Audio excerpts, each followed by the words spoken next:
Jane is a simple girl. Tina Sharma Tiwari, an Indian author. She's a very popular face on your television screen. She's an award-winning sports journalist. If you could kindly rise so we can all get a glimpse far and at the back too. Members of the media, kindly be seated, especially those on the coverage. And here unwrapping a very exclusive copy of Who Me. Kindly put your hands together. May I invite you to give a round of applause to Tina. All the very best. Congratulations. And the book comes to you published by Penguin Metro Reads. Thank you very much, Penguin, also for making this book launch possible.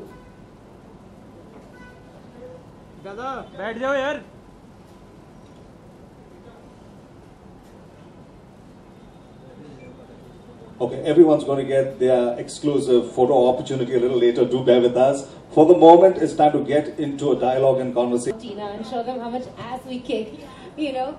But I wanted to start with just doing a little poll in the audience. And don't lie, everyone be honest. Raise your hand if you've ever had your heart broken. You've never had your heart broken? Damn lucky, man. Okay.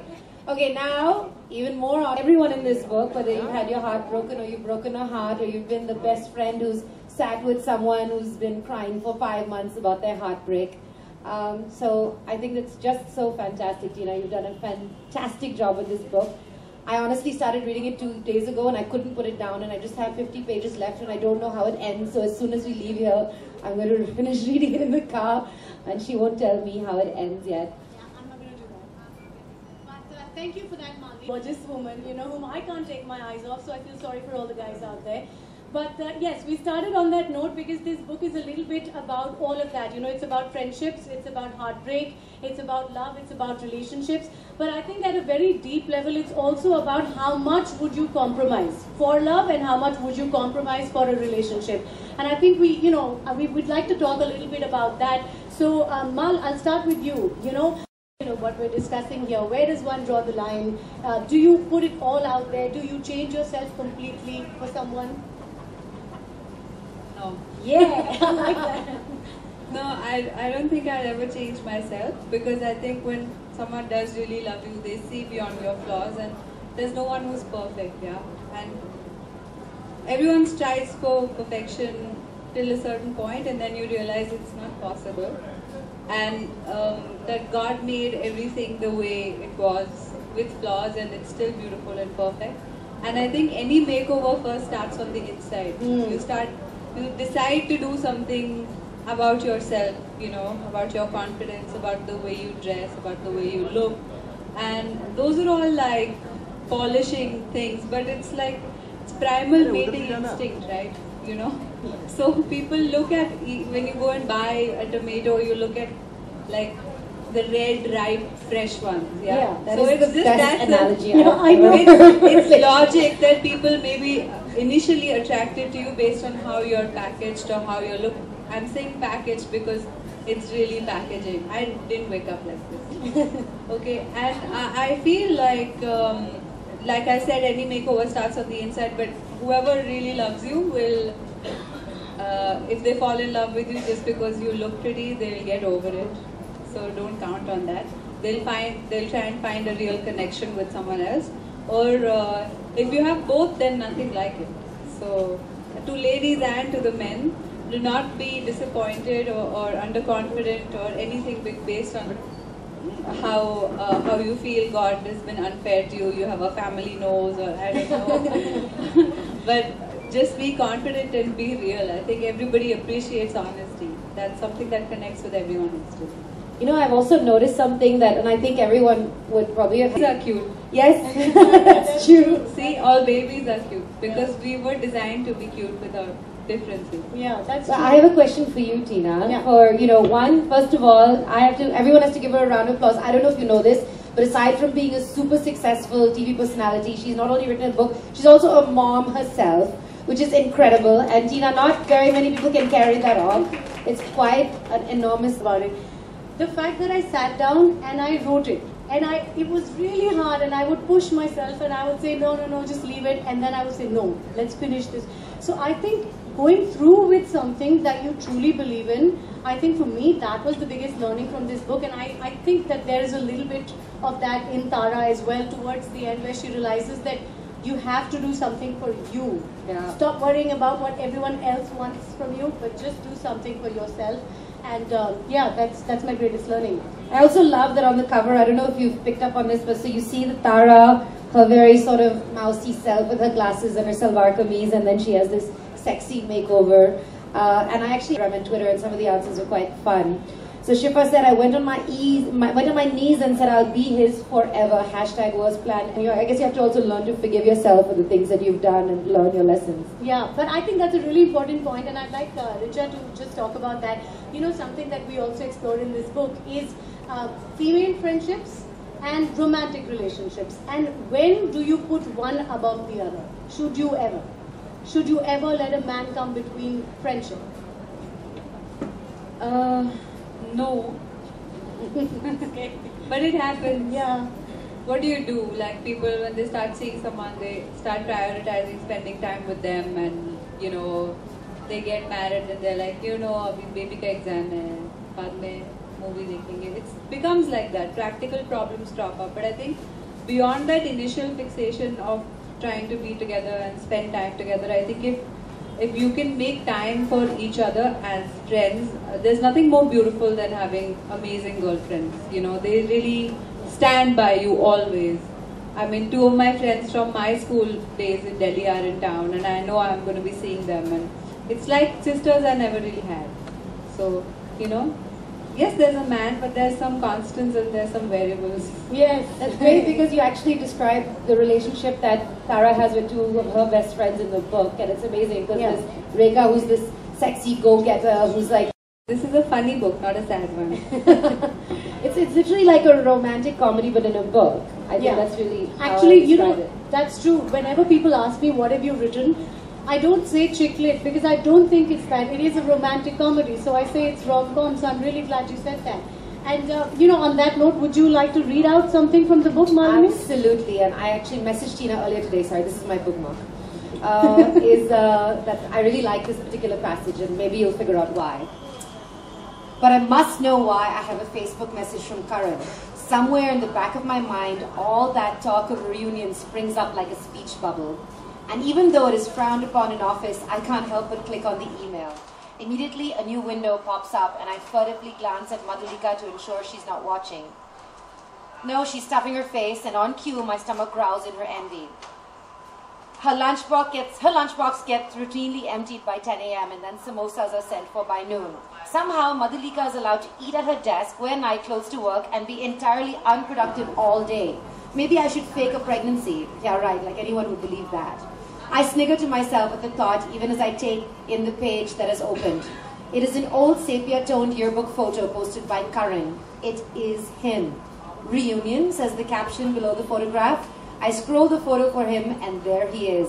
The most beautiful human being I have ever set eyes on. Karan Singh Rathore. All of us have been tagged in the old photo, a class 10 group shot. I wince at my own picture, wild hair flying all around in my head like a gollywog. My skin and bones frame causing the school shirt to sag like a hopelessly deflated balloon. Gone are the days when I used to have a full head of hair, Chirag Sinha has posted under the photo. I remember him well. He used to be a quiet, chubby, studious little boy back then, with a 10-acre property in Nainital called the Holy Saints Academy had been our universe. I'm going to go to the end. Oh no! I hope everyone's not too bored, yeah? People are looking a little sleepy. Okay. She lives here? I asked incredulously, sitting bolt upright and looking around stupefied. We're on the expansive, tree-lined Aurangzeb Road, which remains cool and shady even through the harshest of summers. Nobody lives on Aurangzeb Road. Nobody but the richest industrialists and the senior-most politicians of the country. I know for a fact that a private house on this street costs 100 crore rupees, perhaps more.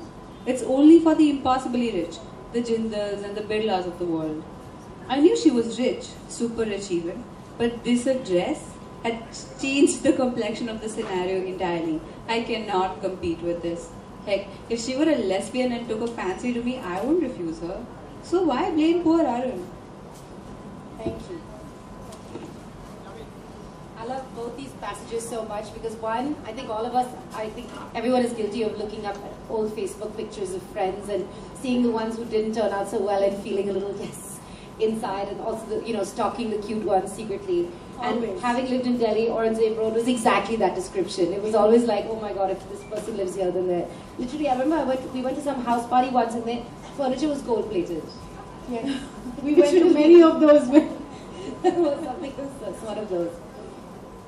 Okay, well, I'm not going to actually read out something from this because I'm hoping that all of you are going to eventually read this book for yourselves. So thank you, Malini and Richa, for doing that for me. But we are happy to take questions from the audience if there are any. And, you can address them to any of us if you like. So kindly raise your hand and we'll take in the questions, please. Rekha is, yes, she's me. She's basically me. So, and yeah, I don't want to give away too much, but if you eventually read it, and those of you who know me well, which I think 90% of the people here do, you wouldn't even need me to tell you that, because the few people who read the book before the launch, Malini, my sister, one aunt, they got through half of it and then they said, oh, so Rekha's basically you. So it's very obvious. So yeah, she's there. And I have a question for you so far in your life. About love? I'm an artist and I got my heart broken at maybe 16. And I've been breaking hearts since then. But I feel like if you have your heart broken, then true magic happens, You write better, you sing better, you dance better, you look better. You do everything a little bit better because you've gone through that. And it's nice to go through that early. Then I'm hoping it doesn't happen again. But it's nice to go through that Once early. is enough. Yeah, once is enough. There's a line in Rockstar actually. And I was telling somebody ये तो मैंने 16 साल में बोला था. What was जब दिल टूटता है तो गाना अच्छा निकलता है, something like that. That's awesome. And one more question for you guys, for both of you. If you could go back and give your 18-year-old self some relationship advice, what would it be? For me, it's really simple. He's not worth it. I did so many wrong turns and, went down the wrong alley so many times. I'll just go back and say, he's not worth it. That's it. My 18-year-old, actually I'd just let her be. I'd be like, okay, go experience it and see what happens.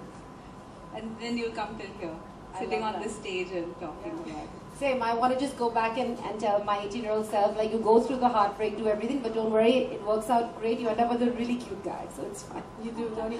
Mal, one question for you. I have a lot of friends who say that they can never get over their high school crush or, that first love. Do you think that's true? I don't think that, and this is probably Apartments even in the heart. Exactly. There you go. So I think, and I also think flirting is healthy. Even if Very. you're married, you should still flirt and do that, but you should know where not to cross the line, So all the guys don't get too happy. They're like, she said, go flirt. Yeah, I know. My husband's sitting in the front row. I'm like, okay, don't grin too much. Tina, one More question advice for for the you. women. Huh, by the way. Excuse me, one question for you. The cue you build on the title. Yeah, okay, that's nice. That's a nice question. It's basically because it's this moment of realization for this girl who's never had much confidence in herself, and she's a bit of a wallflower, and she doesn't aspire to too much because she doesn't think she's capable of it. And it's this sort of watershed moment for her, which is triggered off by something where she actually says literally that. She says, "Really? Who? Me?" So that's where it comes from. So we're understanding that voice a little bit much better. Yeah. And tell us something from your experience and travel and journey. How different is it from being a journalist to being a writer for a novel? Oh, it's exactly the opposite. It's the two opposite ends of the spectrum. Because being a journalist, you're basically working to, inform everybody else. And it's all about what others need to know. And as a writer, you're really writing for yourself because it's what you need to say. So I think it's opposite ends of the spectrum. And the creative dimension of you, as you share with us, you've got family time, you've got writing time that you've got to squeeze in. How has that experience really been in completing the book finally, getting the manuscript together, getting it to Penguin, the publishers? How has that journey been? Very tiring. And I'm an insomniac, so I managed to do it because I just don't sleep. Anyway, congratulations to the completion, and finally we've got that for us, Kumi. Any questions still down here in the audience? Kindly raise. This sort of domesticated wallflower turning into this hepcat that came from the story of the underdog, which I love. You know, that's my favorite kind of story. In most cases, it's with like sports movies, but that's the story I like. Hi, so my name is Michelle, and I just wanted to know, out of curiosity, what is your opinion about a woman who changes herself to be with a man? Your personal opinion. What is your view on a woman changing herself just to be with a man? Yeah, I think we just kind of briefly visited that earlier as well, and I think that a lot of us do it, but with experience and wisdom, you're sadder but wiser, and you realize that that's not the way. I think what Richa said earlier also really resonated with me, because even if you change yourself, you know, how far is that going to take you? It's probably going to take you a few months. At the end of the day, you can't change who you really are on the inside, and eventually it's not going to work if someone is in love with you for somebody you're not. So the advice is clear: don't do it, but everyone still does, and women will keep doing it. Men will keep doing it too, I suppose. Yeah. That's what I was getting at. Don't beat the men up, yeah? Everyone changes to be in a relationship just to make the other person comfortable. It's like if I'm vegetarian and they're non-vegetarian, they'll start being a little more considerate about the smaller things like food and comfort. So it starts there, and everybody changes.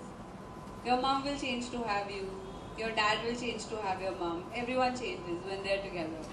It's how society works. But we should not do it at the cost of our truth. And actually, you know, and I think you bring up a very good point. It's not just the women. Please advice. ask. Let's I think ask you the should answer boys one question first. also. You know, What's I going on? actually checked with him before the event, and I'm like, would you be willing to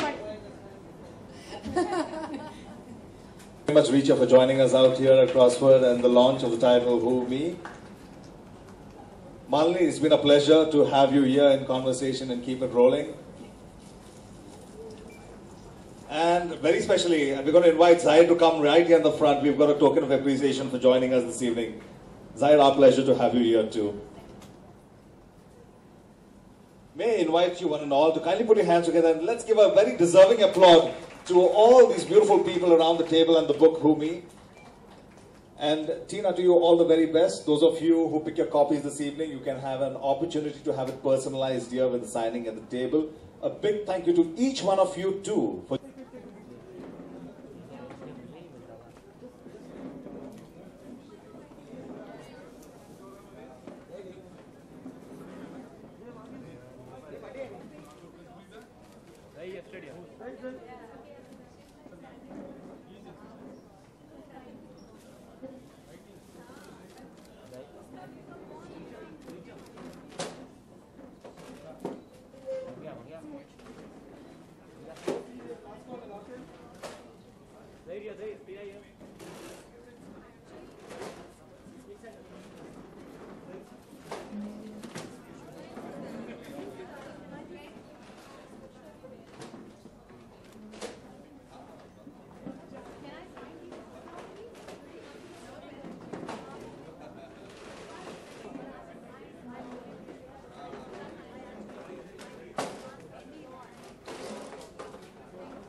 Thank you so much. I'm just going to give a